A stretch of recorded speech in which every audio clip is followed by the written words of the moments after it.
Okay. Welcome, everyone, to a very special edition of the Powerhouse podcast. Today's podcast is called The Champions Club. I have with me 5 world champions at Brazilian Jiu-Jitsu, a few multiple world champions at Brazilian Jiu-Jitsu, 6 if you include me.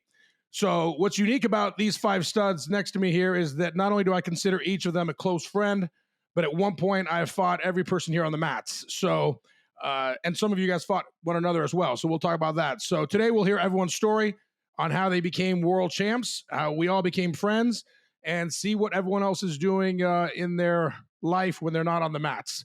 So with that, welcome to the crew and welcome all you guys. It's good to see you guys all together at once. What's up? Good to see you. Nice to be here. So we've got here, let me just go across the table here. And let me start with Chris Mattingly. So Chris actually is our only veteran who has served us. What branch in the military did you serve us? Yeah, I was in the Army. I served from about 1996 to about 2012. That's when I got medically retired. So I got out in 2012 and moved out to Midland, Texas. Awesome. Thank you for your service. So Chris is an ultra heavy brown belt representing Vagabond BJJ. He was the 2020 and 2020 world champion and national champion, and he's a 2-time European champion and is an Asian double champion. So a very strong and prestigious resume here. Also has 2 beautiful daughters. So welcome, Chris, to the podcast. Hey, thanks a lot for having us. Next to Chris is, or at least from my standpoint, my view, Tyler Zimmerman. He is from Minneapolis, Minnesota, representing Alliance Jiu-Jitsu. He is a middleweight purple belt, 2002 world champion and no-gi 2022 world champion and no-gi champion. He has a 14-year-old daughter who happens to be a yellow belt in jiu-jitsu, and he is a high school biology teacher, wrestling coach, and just led your team to a national championship. So congratulations and welcome, Tyler. Thank you. Then we have Nick Wiegand. Nick is from Zionsville, Indiana? Zionsville, yeah, suburb of Indianapolis. He's representing Chris Howe and Megaton Diaz, correct? Medium heavy, 2021 world champion, 2023 national champion. I was there to witness that. 2023 PANS champion. I was also there to witness that. Has 2 adult post-college grad kids, correct? Yes, sir. And he is a global director of advanced manufacturing and automation. Welcome to the podcast, Nick. Thanks for having me. The very good-looking guy in the tank top here in on a rainy day in Texas is Mike Wolfel, age 44, from Allen, Texas, probably 20, 25 miles from me, representing Soul Fighters, one of the best schools, I believe, in Texas and maybe even in the country. He is a super heavyweight, just got his brown belts a few months ago at Worlds. He is, like Chris, a 2 times world champion, 2021 and 2023. He's a 2-time no-gi pan champion, 21 and 22. He has a 12-year-old son, Michael, and he is a project manager for Standard Site Utilities. Welcome, Mike. Thanks, man. All right. And finally, the only one we can call Professor, the only one of us who is a black belt, and he owns an awesome school. In fact, he was the very first podcast I ever did. My first introduction into the world of jiu-jitsu competition is CJ Smith here, age 44, from Midland, Texas, representing his own school, Aguila Jiu-Jitsu. Did I say it right? Aguila, close enough. Okay. Super heavyweight black belt, 2022 world's champ, 3 times no-gi pants champ, 1-time pan-gi champ, 4-time American national champ, and 5-time American national no-gi champ. He has 4 kids, a son and 3 daughters. And he is running an awesome school that started a few months ago, and now if you guys all see him on Instagram, it's completely blown up. So it's great to have you on, CJ. Did I miss anything from your resume? I know there's a lot more to you than all those championships. Just one time, no Euro champ. One time, okay, got it. My beautiful kids. I'm more proud of my kids than the titles. I'll tell you that. Awesome. Everyone here, by the way, has kids, and the cool thing about us is we all met on the mats. And just about all of you have either been at my house, met my kids, met my wife. I've done the same thing with you guys, and I think it's kind of cool that jiu-jitsu can kind of put us all together and get us where we're at. So I will start here just from what my view is here on this screen. I will start with you, Chris. So you and I met in Kansas City. I think it was either my second or third tournament ever. And I'm there just only with my professor, and I win at my division at super heavy. And then I sign up to the open. I think it's the first time I've ever signed up for an open. And I see you, and for anyone who knows Ray Marquez, and you and Ray are sitting next to each other. And I'm like, these guys are absolute giants. You and I got put together in front of the mat.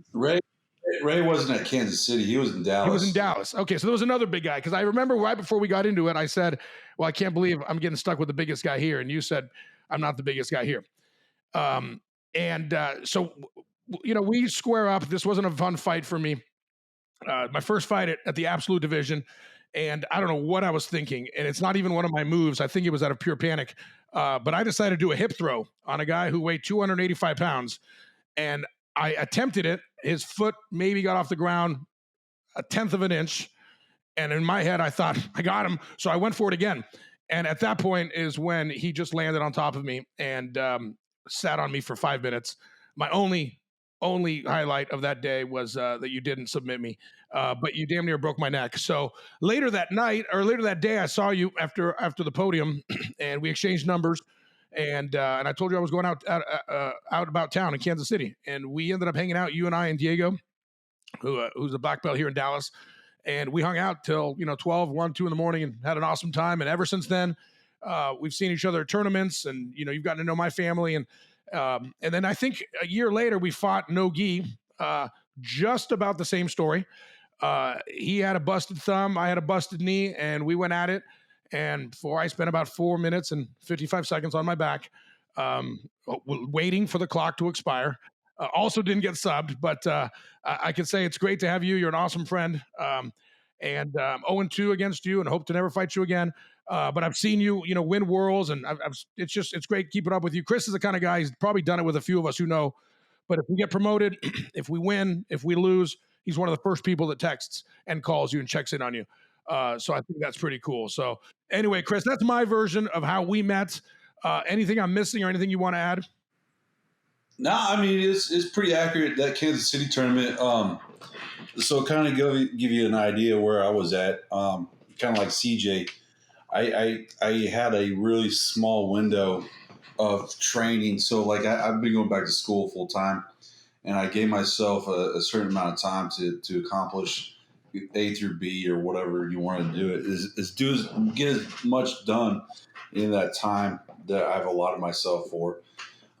So I started training in December 2018.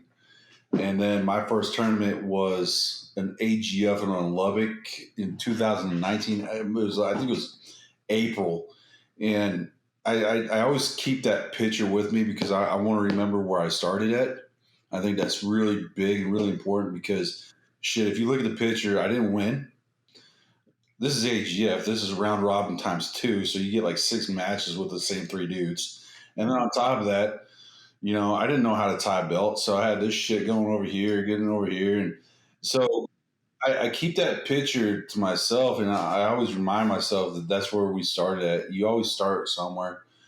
And they always say you start with the small steps. And I realized that you can get really good by developing habits and getting into routine. And one of the fastest ways to get good at jiu-jitsu is to compete a lot. So I was really nervous. I heard about IBJJF from Diego. He's the one who kind of pushed me into it. And he's like, hey, why don't you just sign up for American Nationals? And so I go into American Nationals. I lose to a guy. Well, first and only match, lose to a guy. And I was kind of upset about it. But he's like, hey, why don't you sign up for another one? So I signed up for World Masters that following month. It was December. And I actually ended up going through that division. And honestly, it's kind of crazy because I took every match as it was, and I lived in the moment for each match. I didn't look at it as a podium win. I didn't look at it as, hey, can I get on the podium? Can I go to the Open? Shit, I didn't even know what the fucking Open was, So I was able to get through that division, and it was the COVID years. So I again, that bracket was only 16 guys. I just got my blue belt, and I feel like that kind of kickstarted a little idea in my head. I was like, man, I could really get good at something like this if I just applied myself. And from that point on, I told myself I would compete as much as possible until I got done. I think the next time I saw you, I take that back. Tyler, the next time I saw somebody was it Kansas City? Was it Austin? Austin, yeah. So that next tournament was in Austin, and I went against Tyler. And one thing I like about Tyler is if you know Tyler, he's what's 160. 170. Okay, he's still small as shit. But I looked at him, I was like, I don't want to hurt this kid, but at the same time, this kid's got some fucking balls if he wants to come play with us, And so I didn't. I treated it like, hey, man, I wanted to be um, a team player on this and allow you to do certain things without being a total dick and being a big guy. Anyways, long story short, that's where I met you, and that's how much respect I had for you. I was like, this dude's wanting to play with some big dudes, and you're not in this bracket. So, anyways, from that point on, I told myself I was going to compete at least once a month, and I ended up competing 16 times that year. And then the following year, I competed 16 more times. So I was trying to compete at least once a month.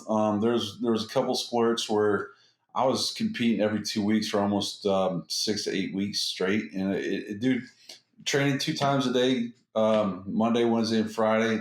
Getting a lunch class in, getting a night class in, and dude, it really wears on you after a couple of years. And so, at our age, you really have to be really smart on how you train. I know CJ from World Masters, I think probably about 2 years ago. I think it was the purple belt year when me and Ray won World Masters. And I saw you warming up. I think you just got your black belt, or maybe you were still brown belt. I'm not sure. I think you were still brown belt. I think you're about to get your black belt after that. Am I correct? Actually, I remember the first time I saw you was Dallas American Nationals. Oh, no. It was the COVID year. I remember seeing you. You were with Ray at Nationals that year. That's right. And I was like, man, I hope that guy is not in my division.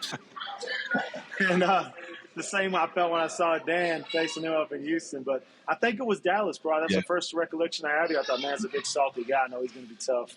And somebody told me you're a veteran. I was like, oh, yeah, that guy's going to be salty. But I think that was the first time I remember seeing I him. take that back. I remember where I remember that now, because the guy I lost to in American Nationals was a Bruno guy. And so and I'll never forget that either, too, because I took that, and I think I was actually kind of sick from COVID during American Nationals. I ended up losing by points or something like that. And of course, your blue belts, you're just hanging on to each other, and there's really no technique, And so I remember that, and I was like, man, I could have beat that guy. And I turned around, I think 6 months later in Dallas the following year, and beating him. Pretty good, and I take that back, and I was like, man, this is a sport where you can really do a lot of good with making professional adjustments, making, personal adjustments, all based through your habits with this sport, And a lot of people don't understand that. And I try to tell everybody that jumps into this sport, I'm like, dude, it's not a sport. This is a lifestyle. I hate to say this, but this is more of a lifestyle. This isn't a sport. This isn't a hobby. You got to be dedicated to this lifestyle. And a lot of people don't understand that. I think that's another reason why a lot of people walk away. So after that, I think in Austin that following year, that's when I met Mike. And I tell this story. So I'm like, man, this is a big dude. I just gone against one of the guys from Soul Fighters, and I wasn't very happy with the Soul Fighters guy in Austin. And I think you know who I'm talking about. And Dan, I think you actually went up against him in your no-gi match. But anyways, long story short, I had a chip on my shoulder with the Soul Fighter guys. We got locked up, and he throws this twister shit on me, and I'd never seen it even come. I was like, what the hell was that? And I ended up on my back. He ended up beating me, obviously, but it was just one of those moments because once you get beat by something that you've never seen, you'll never forget it. I think that's huge. Yeah. And so some of those things are important for us to remember in life. Remember how you got beat here so you can apply that in your life. Remember, dude, you can make as much money as in the world as you can, but if you don't have those foundations, it doesn't mean shit. And I'll finish this up and wrap this up. And I say this with everything I got. We're all fathers here. A lot of people that jump into this sport later on in life have kids. And one of the things I think this society has issues with is teaching our kids how to make adjustments in this very crazy world and getting back up from getting knocked down. Adversity is huge. We always talk to our kids about adversity, right? Hey, come on, I'll pick you up. I'll grab you and I'll hold you because I'm dad, right? Well, they never see us getting knocked down. They never see us getting beat. They never see us, and they never see how we react to it. Yeah. And I think by me taking my daughters and showing them what it actually looks like for me as a dad getting beat and being okay with it and saying, you know what, we'll get them next time. For instance, I was at American, it was Master American, North American tournament. And I was going up against Jeremy Brick. And obviously, CJ, you've gone against Jeremy. That dude is a tough cat. I'm not going to lie.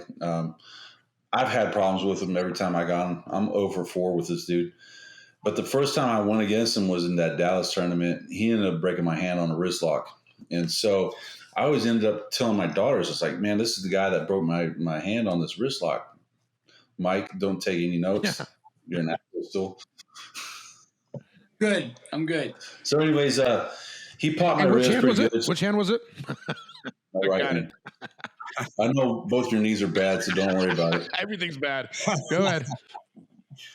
So anyways, I told my daughters that this was the guy that broke my hand in Dallas, and they started laughing. Well, anyways, long story short, he ended up beating me again. But the thing is it's okay for us to be beat. It's how we get beat and how we look at things, and then implement that into our personal and professional lives. And I think that's what actually makes us better people, and those principles around it. So for me, that's kind of how I've taken this approach now in comparison to this belt system. I'm not really here for the belts anymore as I was, probably 2 years ago, and I think a lot of it has to do with as much as we do competing against each other, and when we develop our habits or what we're training up to do or what we're looking at. So anyways, that's kind of my background and my story. So I'll pop it off to Tyler. Wait, hey, Chris, what is the one thing you taught me? What's that? Oh, you need to smile, dude. There it is. So, I mean, true story. I'm not trying to name drop, but I'm friends with Jocko. I've known him 16, 17 years, and the guy never smiles. And I was with him and his kid Thor once in San Diego, and we all took a picture. And neither kid smiled, or neither Jocko or his kid smiled, and I did. And he's like, dude, there's nothing to smile about. Don't smile. So whatever. I stopped smiling since 2013 up until Chris would text me. He's like, dude, you look like such an asshole. If people didn't know you, they would think you're such a jerk. And I don't think I am. And he's like, you need to smile. So it was in Dallas, Texas. That's not what I said. Close enough. I probably get more loving from your wife if you I actually wish. smile. If that's the case, I'd be smiling all the time. So The problem is, now you're ugly and bald. it's considered shaved, not bald. So we're in Dallas, no gi. He's on the podium in first place. I'm in second. And right when they someone's got to pop this picture up later when we edit this. But right when it was time to smile or to pose, he said something to me about smiling, and I smiled a legit, genuine smile. And to this day, if you see me in pictures, I actually smile all the time. And I will say that's because of you. So I appreciate you, Chris, and I appreciate your story and your service and everything else. Don't go anywhere. I'm going to move over to Tyler, who Chris just called a kid, which is disrespectful because Tyler and I are the oldest people in this room. We're 46. Some of you guys are 43 and 44. So, Mr. Teacher, Tyler, you and I met in Nashville, I think. And of course, this is since then you've stayed at my house before. My wife loves you and all your teammates from Alliance, and my kids have met you. And you were even showing my daughter Stella at a tournament, I think in Austin, how to get out of a triangle. We're the same age, but dude, you're like a big brother to me too. You've been an awesome guy, but it's not how it was when we first met. Because when we first met, man, I couldn't stand you, and I'll tell you why.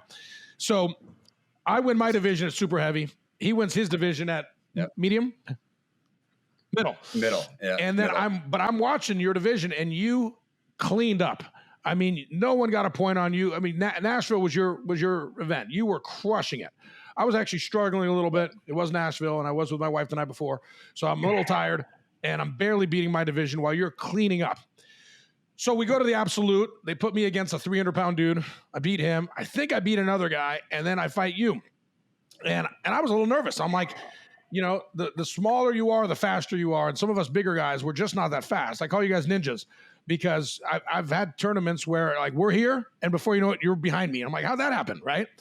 So you go for a takedown. We're 15, 20 seconds in. Somehow we're on side control in the side corner. And I feel that you tapped, right? Now there's video. You say you didn't. I've looked at the video 100 times. It's very close. I can't tell if you actually did now that we're being honest. But I stop, and the ref stops it and says, it's over. So we get up. You look at the ref, and you say, I didn't tap. And I'm thinking, it doesn't matter. It's over, right? I'm just happy that we got out of this. And the ref says, no, you guys got to restart. And I'm thinking, I've never seen this happen. When the ref ends the match, it's over. So now I'm a worst case scenario guy. The first thing that comes to my head is if I, in my head, just beat this guy and then he goes and beat me, I'll never be able to live this down. So I was freaking out, and I wanted to yell at the ref.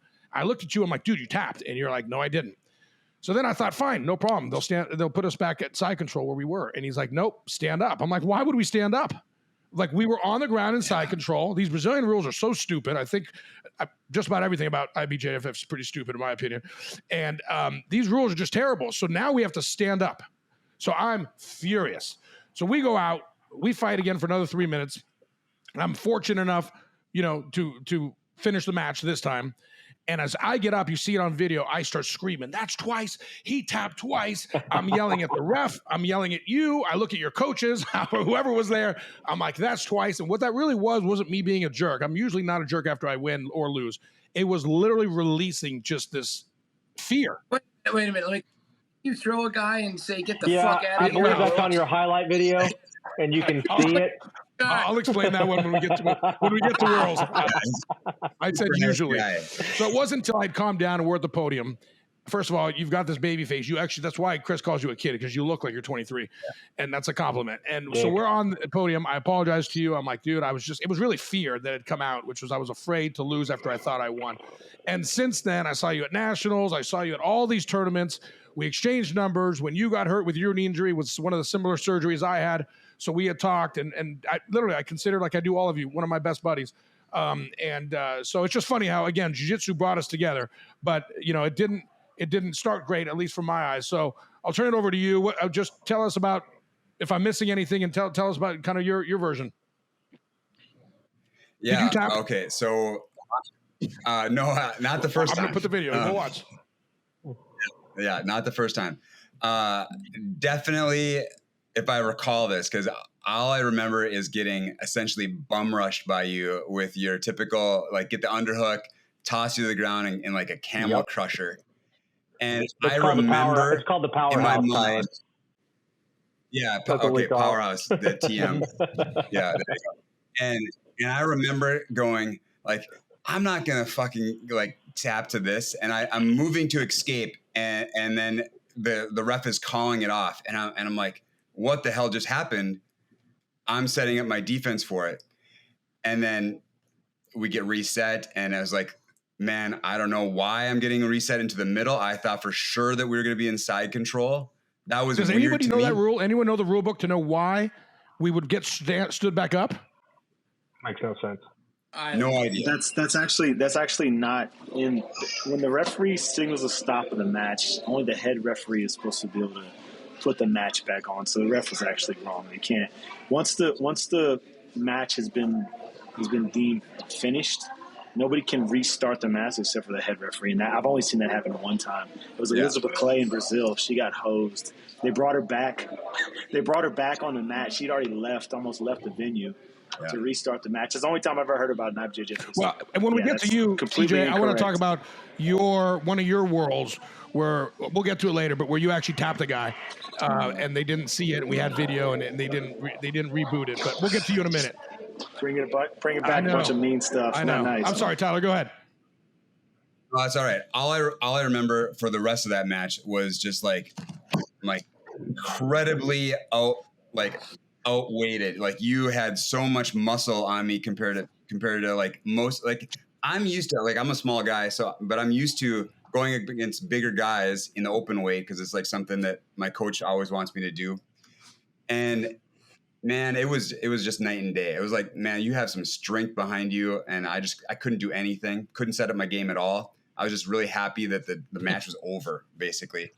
And then you were really, really fired up about it. And so I thought, well, that's this guy. And then afterwards, you talking to me, and I was like, okay, this is a good guy. And then we kept meeting up again, and then I was like, oh, you know what? I like this guy. I want to know this guy. And then, you said the story is like, we end up going to, I think Pan's, and then we stayed at your house and met your family. And that was just like the beginning of a long friendship, right? Nettingly, I recall that match very different. So again, Austin, I had completely cleaned up my weight class, gone through open weight, and I was waiting. And there was just only one other guy. It was you and me in the open weight. And it was like, okay, is this guy going to show up? Is this guy going to show up? And you were nowhere to be found. And so I'm sitting there in the bullpen getting just kind of like annoyed that nobody's showing up. And then you show up, and I was like, fuck me. This guy is huge. And he came in with like this giant backpack. And I'm like, oh my God, this guy is just like ready to just destroy people. We sit down, and I'm going, well, I'll give him my best. And I said, the only thing I don't want to do is get you, like on top of me. And so I played stand up the whole time. I remember getting the first takedown on you. Wow. And I was like, I could fucking win this thing. And then it was like, no, you're not winning this thing. And you basically took me down side control. And then it was just me just trying not to get submitted for the last minute. Yeah. So you survived the submission. I survived a submission against Chris, but basically I think it was just being nice to me. I think you were really good on your back like that. So it was really hard for me. You were really good. So I couldn't submit you. That's all there is. It's funny how nice he was to you. He had his entire elbow in my trachea. I mean, I couldn't talk for like 3 days. So thanks, Chris. Yeah. You're pretty. I've been ducking him ever since, so it's fine. I've been ducking him ever since. Chris, so I said you're pretty dramatic though. Okay. All right. Good. Well, listen. And then you're now you got your team to a national championship. Yeah. So a state championship, not a national championship. They don't have nationals for high school girls yet, but we do have national individual competitors on my team. I compete, I coach at Apple Valley High School in Minnesota, which is kind of famous for Gable Steveson, if you know him, the Olympian who's now WWE. Mark Hall, who's a multiple-time NCAA finalist. He won NCAA's as a true freshman. Seth Gross, who's in another Olympic wrestler, also won nationals. So several people recently have gone through Apple Valley and have just been crushing it. And then we started opening up the girls team because girls wrestling was becoming a thing. And I have a daughter, and I really wanted this to happen. And so I've been encouraging the coaches, and we made it happen. And we had, I think, the first year we had like 5 girls on the team, and it was a big team compared to other schools. And then last year was kind of the first year that Minnesota offered a legit state experience for the girls. They had a big category. You had winning sections was a big deal. And then they had, instead of having a team championship, they had an individual teams championship. Basically, how many points did your girls acquire during their individual championships? And we had 15 girls on the team that year. We had 6 girls go to state. And we ended up pulling away with, multiple winners and winning the state championship. And so now it's kind of like the whole state is on notice for Apple Valley once again. Congrats, man. That's awesome. Yeah, All right, let's move over to Nick. So I met Nick, my second tournament ever, in New Orleans. And I had won my division super heavy, and one of my closest friends and original jiu-jitsu partners in competition from my school, his name is Robert, just an awesome guy. Now, Robert is a stud wrestler and gives everyone at our school fits in wrestling. So I'm watching my teammate fight Nick, and Nick out-wrestled him. I mean, crushed him. I think he was like up 18 points, and just for good measure, subbed him with like 20 seconds left. And I've never seen anyone handle Robert like that. And I mean, Robert is a tough guy. In Robert's, not that it matters, but Robert's defense, he actually went down, I think, an age group because there was no one in his division. I think he was 4 and he went down to 3, or he might have been whatever. But he got crushed. And I thought, wow, I remember like that guy was really tough. And if someone can put it on Robert like that, then that's crazy. So we go in the open absolute division. I fight a guy from my division again. I fight another guy who gave me fits. It turns out he got promoted that next week, so that made me feel a little bit better. I think he got promoted to Brown. And then, I mean, I'm like physically exhausted. Again, it's only my only second tournament, and the first might have been my second tournament at the absolute. But I'm like, I got ice on my back, ice on my shoulders. I'm just dead. And there's Nick next to me. And I know he was mentally just trying to mess with me because he's sitting there doing burpees and jumping jacks. And he's warming up. And I'm like, this guy looks like he can, run 10 miles. And I'm not sure I can run to the bathroom. And my teammate Robert's like, dude, you're going up against a guy that just destroyed me. So I thought, well, he's going to kill me. I wasn't officially even at BTT yet. I was basically unaffiliated. I was moving to BTT, but I hadn't had time. So I think I still signed up like I did with CJ as a Gracie Baja guy. So Machado at the time, my coaches, they weren't really my coaches, but they were coaching me to help me out a little bit. So anyway, we go out there and we fight. And I was so lacking confidence in that fight that I remember saying, winner buys drinks. Yeah, that's right. Whoever says that, right? I knew I was going to lose. So I said, winner buys drinks. So at least I can get free drinks out of you. And, and Chris, I'm sorry, Nick, like Chris says about me without a smile on his face, Nick's just mean. When it comes to fight time, there's no smile. He is just all game face. He's just a mean guy. So we go there and we fight. And, I get very fortunate that I was able to stuff one of his takedowns. And it was only because I knew it was coming because the way he took down my teammate. And then I got fortunate to pull out the W. And since then, much like everyone else, I've seen Nick at other tournaments. We were at Worlds together. We text each other all the time. We pump each other up. It's crazy. We're each other's hype man. He's like, you're going to kill this guy. No, you're going to kill this guy. And we were fortunate enough to, at Nationals this year, we roomed together for, I think, 3 nights. Yeah. I was able to watch him become a national champ, and he saw me do the same. We were able to have fun at night, and he's also been at my house before, and he knows my family really well. He's actually a business partner of mine now with my investment group. As close a friend as I have in the industry or in the business, in the fight game. But it all started in New Orleans. So I'm glad we were able to kiss and make up after that tournament. And you still never bought me drinks, but I think since then we've evened out. I think we're level now. We're good now. We're good. And also I was there just a month ago when Nick didn't give up a single point, went through a division super easy, probably 40 points to 0. And Nick just won Pans No Gi about 2 months ago here in Dallas. Yeah. So, and then we got to celebrate the next week or the next day on my boat and everything else. It was awesome. Yeah, that was awesome. It was a great time. That's my story. Nick, what's yours? Yeah, I mean, similar. You portrayed it pretty accurately. I remember that tournament in New Orleans. I think I was a fresh purple belt at the time. And, ran through my division pretty easily. Had a couple matches in the open. And then I remember I was totally doing that. I was trying to unfuck my own head and convince myself I wasn't dead by doing the jumping jacks and everything. And because I was just as dead as you were. And, and then I saw you. I'm like, Jesus Christ, this is going to be awful. Because I just saw how big you were. And when we tied up, it felt just like it looked. And I remember I think I shot a takedown and you'd stuffed it. I think we may have gone out of bounds a few times before that. Yeah. And I believe you caught your fucking powerhouse on me. I think that's what it was. The cow killer or whatever you want to call it. Got the underhook. Yeah. It was I call it the cow killer with the chin strap and the underhook and just, yeah. And I was just like, what the fuck? I didn't even know. I didn't even know what happened. And I was tapping. I'm like, what the fuck? And yeah, I was pretty pissed off about that. I'm not going to lie, for some time afterwards.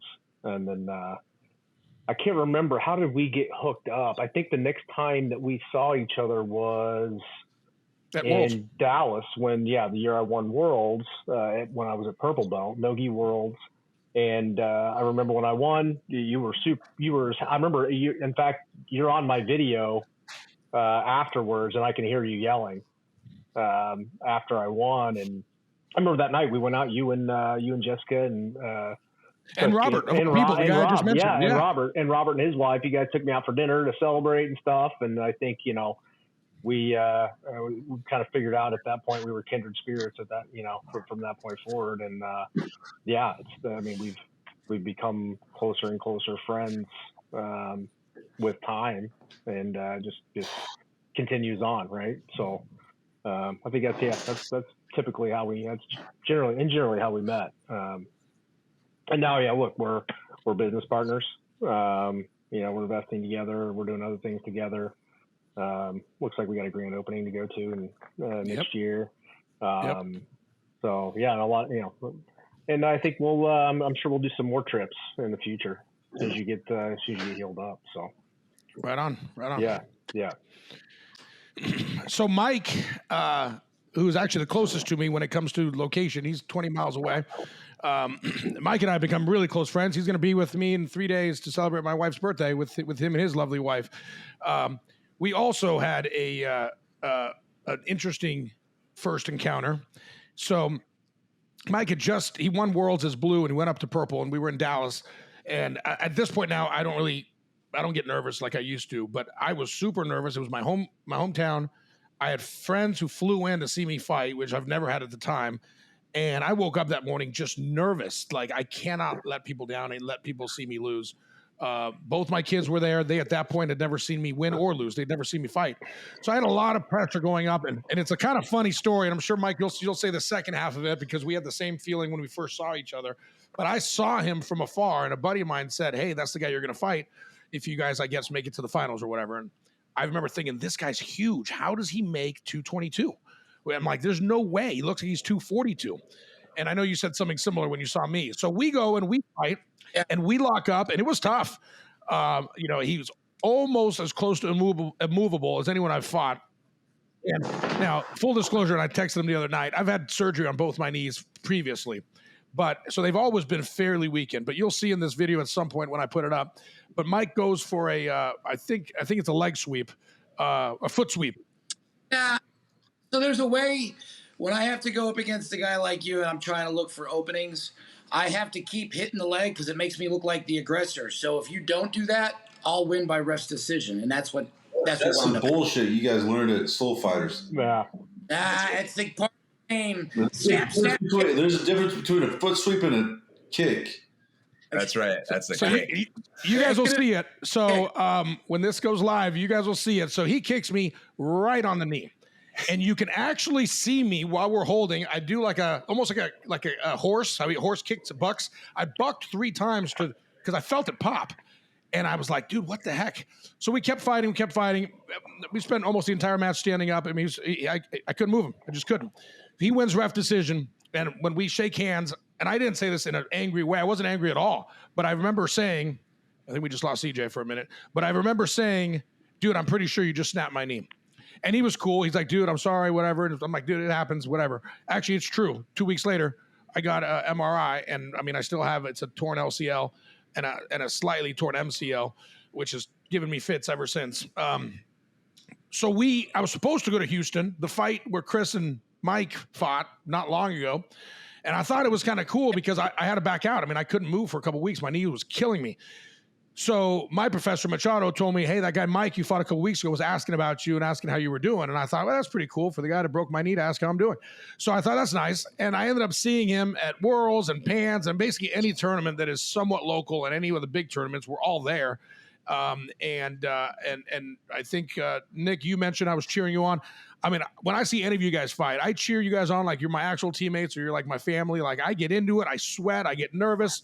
So I've been able to be on the fortunate side, because I don't think Mike loses, of seeing Mike win a ton, including this year in Vegas. He won Worlds. And honestly, if you guys were there or if you saw it on Flow Grappling, I mean, he didn't give up any points. If it was a point match in his 4 or 5 fights, he probably won like 60-0. Just completely clean house, to win not only as a world champion at blue belt, but now a world champion at purple belt. And I don't expect anything different this year when you go to brown belt. So it's been awesome to build a friendship and a foundation. But yeah, that's how it started. It started with him. Chris said it, I didn't, but doing a foot sweep to the LCL. So go ahead, Mike. Cheaters. Oh yeah. Cheaters only win. It's all good. And it turns out that our professors, mine and his, they're like best friends. I mean, they vacation together, they travel together. So, I mean, I've got nothing but respect for Mike and his team and his coaches. Of course, now meeting his lovely wife and everything else. It's listen, this lifestyle, as Chris called it, it puts a lot of random people from all over the country together.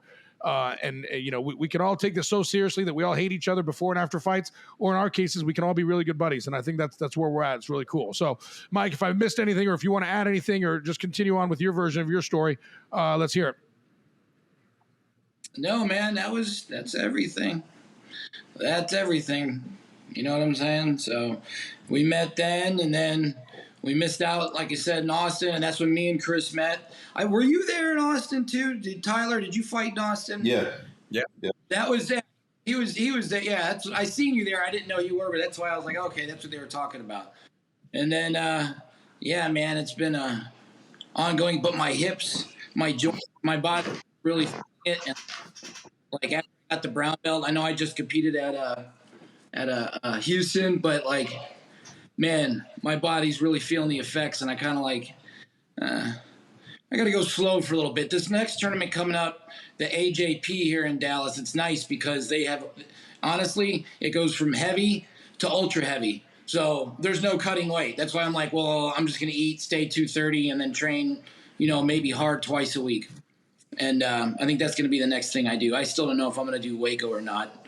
Depends on how many people sign up, because I hate spending the money on hotels and shit and collecting a medal. Some people are like, oh, get the points. I'm like, I don't care about the points. Wherever I'm ranked anywhere, that's what I'm going to do, So, but yeah, man, that's it for now, dude. I saw a video just 2 days ago. I was on a plane, and I was bored, and I hadn't even seen any of my Worlds videos. Usually you watch the videos where you lose. I don't really watch the ones where I win. And I saw one of my fights, and the guy who was recording it was a foot behind you, Mike. And I mean, you were screaming and cheering and like high-fiving other people on my squad watching me fight. And I saw this 2 days ago, and I thought, this is unbelievable. Like, you really cared. It was cool. Dude, it got me fucking pumped. And I was sitting there and I can't handle watching people fight. I would rather fight myself because I get more, into excited about watching my friends going and, or another teammate. You know what I'm saying? And yeah, dude, that got me pumped. And I mean, that just from watching you fight, and then watching that, getting all that energy, man. Yeah, I think it helped me win worlds as well. But yeah, dude, I was super excited for you because the guy that looked like was going to be a problem, dude, it wasn't a problem, man. My first fight, he's 6'6", and that's my disadvantage at my height. Yeah.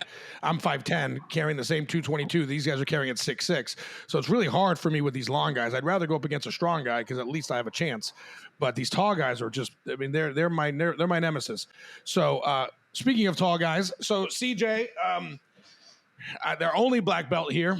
So Professor Smith, we've covered a lot of our story in the very first podcast, but you were my very first entrance to any tournament competition, and I lost to you. And since then, I've seen you probably more than anyone, just because that was so long ago. But I've seen your family, your new beautiful wife. Congratulations, by the way. Your son, who is a total stud. You and my wife and I are on a text thread where we text each other, and you're really like fam, like everyone here is. But it's awesome, and I'm a huge fan of yours, and watching your school grow and watching what you do. You really create an impact, and I think we all want to create an impact in whatever we do. But you're creating it in the sport that we do, like Tyler's creating it in wrestling for his school and everything else. So I just want to say I appreciate you, and you're awesome. So I'll skip the intro of how we met and everything else because I've kind of covered that before, but I'll just put it out to you and leave the floor to you. Man, that's really kind of you, Dan. Forgive the background noise. We got my little Eagles are training right now. There you go. Running a little class there. But yeah, so, one thing I want to talk about was, I don't know how you guys feel, but me specifically, my first major was Nogi Worlds that I won. And one thing that I have in common with all of my majors is I didn't think I was going to win any of them. Even though I've been fortunate enough to win a lot of major titles, I never had the self-confidence in myself. I always believed in my teammates. I believed in the coaching. I never believed in myself. And it makes me wonder now when I look back, how far could I have gone had I believed in myself more, right? I think that most people have an issue with self-doubt way more than they have an issue with believing in themselves too much. If anything, we always think the dream is way too big and somewhat unattainable, and that leaves us complacent, whether that be professionally or personally or athletically. And one thing I want to say is, man, like in the latter part of my life, obviously being 44, about to be 45, I'm really determined to dream so big that it kind of scares me. We started the school, as you know, it's been a little over 3 months. And, man, I want to have the biggest school in Texas, right? I want to have schools all over the United States. And that sounds like a ridiculous dream. But for me, it's like I need to have something that's so far away it kind of scares me. Because truth be told, the only reason why I still compete is because the anxiety I get when I step in that bullpen is unlike anything else in life. And if not for that, I wouldn't do it. If it didn't give me butterflies, if it didn't keep me up the night before, I'd stop competing. Because at our age and the things we've seen, I'd feel less threatened if some guy walked in with a gun right now than when I step on those mats. It's just maybe I'm a product of growing up in A-Leaf on the south side of Houston, but that doesn't scare me near as much as stepping on those mats. And like you mentioned before, Dan, I don't want to let down, number one, my family and friends who believe in me, now my students, my sponsors who've invested in me. And I'm really determined to focus on believing in myself a little bit more. That probably sounds crazy dealing with you tough guys. No, not. That's exactly how I feel and exactly what I've been struggling with. I've gone through the same thing myself. I mean, kind of have an imposter syndrome. And you get promoted and you're like, oh shit. You get the belt. You're like, I wanted that belt, and you get the belt, and you're like, oh, I'm not this belt. And it's so funny. I get imposters. It's so funny you mentioned that. I just had that conversation last night with one of my purple belts. He competed in Houston, and it's the best I've seen him do since blue belt. And And I told him he fought a 4-stripe purple belt. I said, hey, look, man, the guy's about to be a brown belt, and you gave him everything he could handle. He's like, I just don't know if I deserve this belt. I said, well, let me tell you how this thing works, okay? I'm a black belt. I'm better than you, right? He's like, yes, sir. I was like, okay. Well, I said you're a purple belt. So if you don't believe in yourself, believe in me, right? Believe in me to tell you I'm putting my name on your purple belt, and anywhere you go, you belong, right? So I know you guys all have fantastic professors. I know many of them, from Soul Fighters to Vagabond to BTT. I know a lot of you guys in Alianza as well.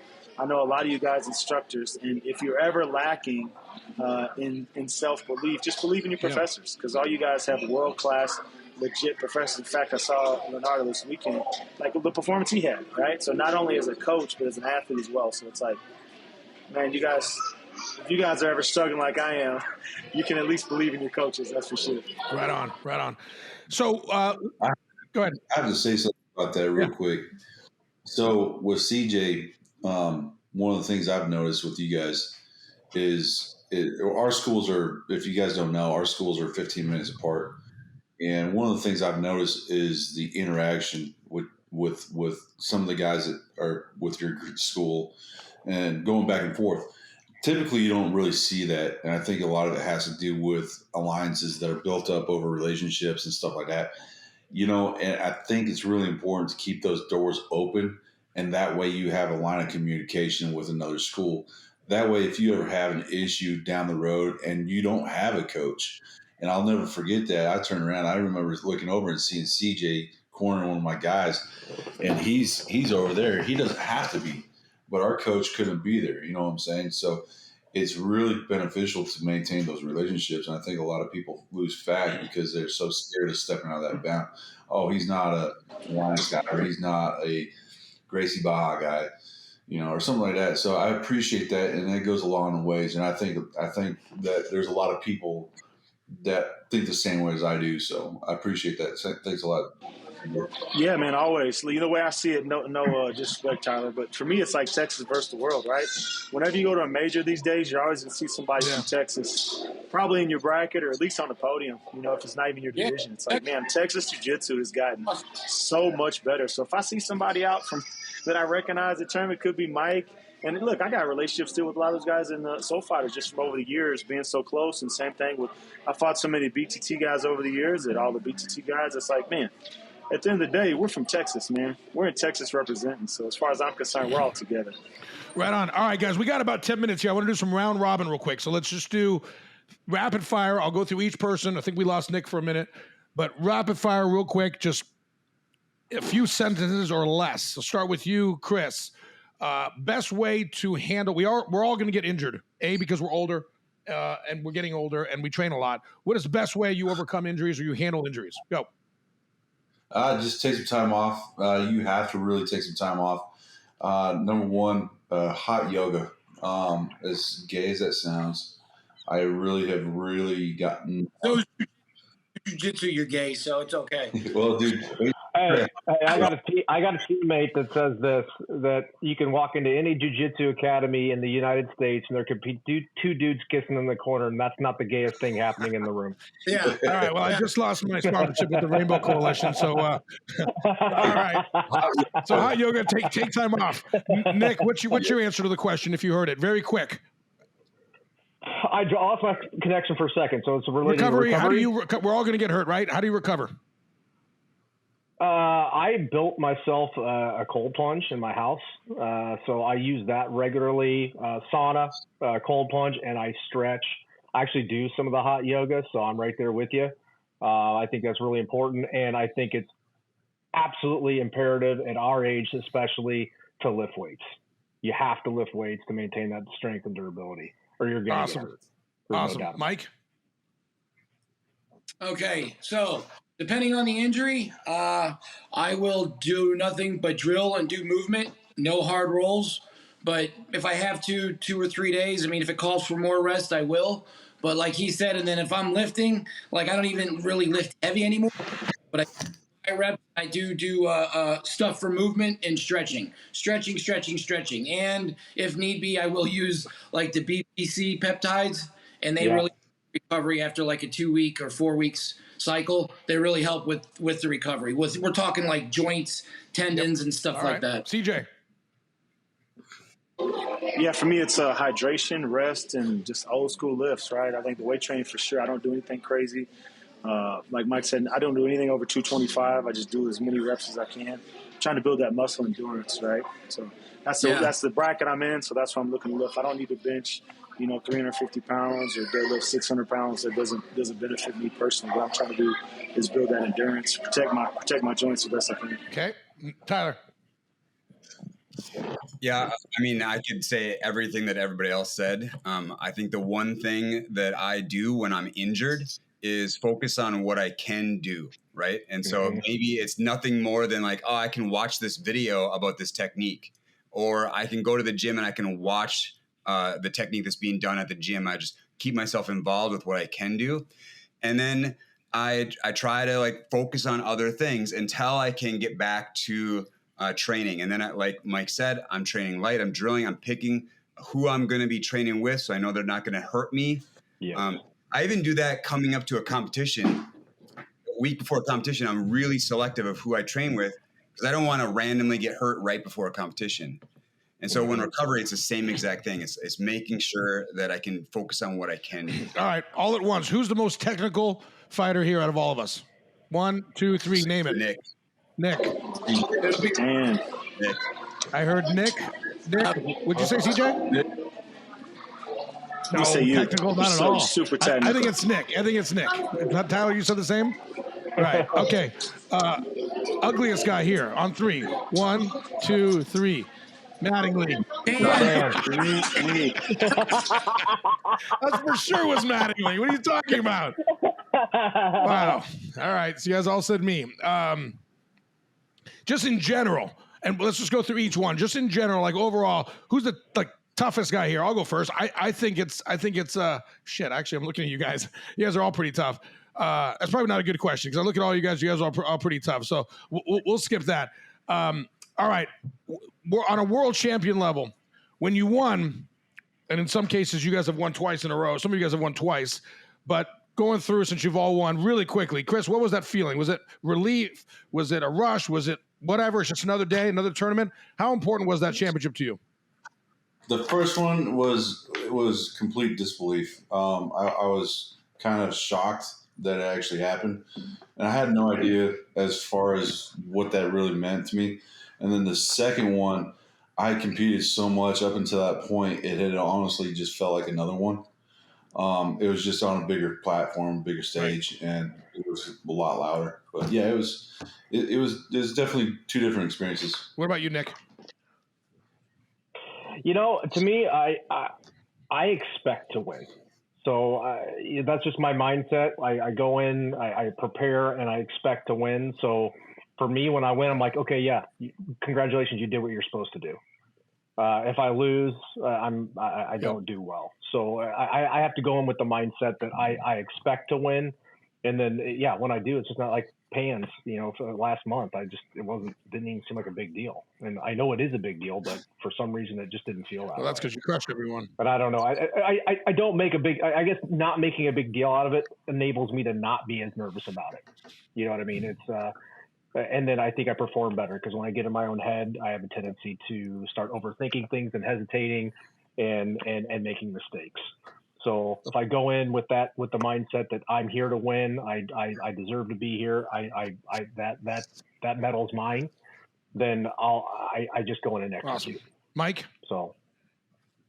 Yeah. So real quick, the first one for me, it's almost like I knew I was going to win, but when I did win, I was on cloud 9, and then, what do you call it? Got a little bit of the ego thing going for a while, and then at purple belt, all I wanted to do was fight everybody. But then going into the second one, I was so I had tunnel vision going into it. Like I knew, once again, I knew it and I felt it.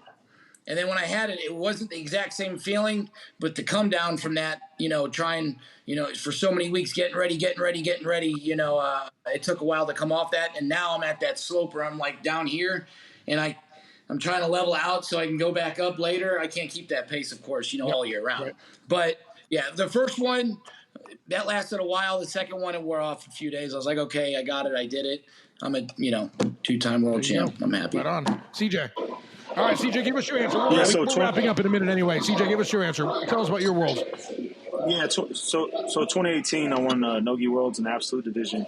And that was special for me because I lost by 2 points in the finals of my weight class, and I beat the first and second ultra heavyweight competitors in the semifinals and finals to win. But the funnest one is Purple Belt Master Worlds in Orlando because I found out the day after winning I had COVID. I just thought I was sick in my stomach with food poisoning, but it ended up being COVID. So I just wanted to get out of there. I went out there, match at a time. First, the quarterfinals, the qualifier, I'd have a sip of water. I ran to the restroom and vomited. And then after each match, I tried to drink something. I just got sick in my stomach. So that was a special one. But I don't really take them too serious. I don't know if you can see. They're just kind of hanging up. The major's just kind of hanging up as decoration in the gym now. So for me, it was just something I use for marketing. But more important, I got more important things I'm trying to work on. Right on. Congratulations winning with COVID. I heard 4 people near you died. Tyler, go ahead. Yeah, I think mostly I feel grateful. I know that like after every match, I'm happy that like nobody got injured. I didn't get injured. My opponent didn't get injured. And then I really feel grateful for all of my teammates and all of my coaches that have been put in a ton of work to help me get there. That's my main thing is grateful. Right on. And then, mine, I just won it 2 months ago, same time as you, Mike. I have imposter syndrome too. I thought all year as a brown belt, I didn't belong. Then all of a sudden I'm ranked number 1 going into it.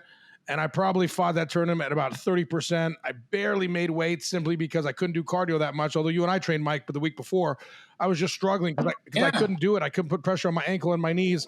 So I was scared that I couldn't be me. And honestly, I think I probably fought at 30% and I was able to eke out a couple of real close victories. So for me, it was relief, all the hard work. I think it goes for all of us. If we never fight again, if we never win again, if we never do anything again, we will always be world champions. And I think that's pretty cool. And that goes a long way. So I want to wrap this up here by thanking you guys for committing and giving this hour. I think a lot of our friends and family and just a lot of folks maybe can get to see that, you could start as opponents on the mat for 5 minutes and then after that be friends for life. And I can honestly say I think all of you guys I would count as a friend for life. So Chris and Tyler and Mike and CJ and Nick, I wish you guys all the best, not only in jiu-jitsu, but more importantly in life.